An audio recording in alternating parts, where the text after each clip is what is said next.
lilinisan at ilulubricate natin ang connecting rod bearing. Tapos check din natin ang mga bolt ng conrod bearing kung nasa tama bang pwesto at posisyon. Natatanggal kasi ang mga bolt nito mga boss, no. So isalpak ang piston skirt tapos lagyan ng mga langis ang mga piston ring. Itong langis ang magpapadula sa ating mga piston ring mga boss, no, para mas madaling maipasok sa ating mga liner.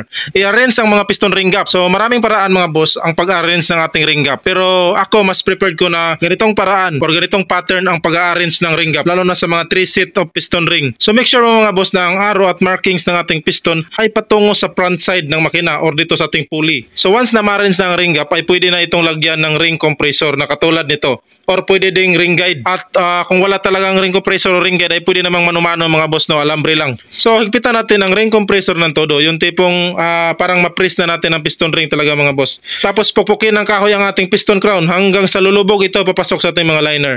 And that's it. Once na mapasok na ang ating piston sa ating liner ay pwede nang tanggalin ang ating ring guide. Pagkatanggal nating ring guide ay pwede nating pupukpukin pa ang ating liner papalubog or pa bottom side ng ating liner or nating combustion para mas madaling maipasok naman ang ating connecting rod arm dito sa kanyang crankshaft journal. So ikabit muna ang lower arm sa connecting rod at lagyan muna ito ng nut.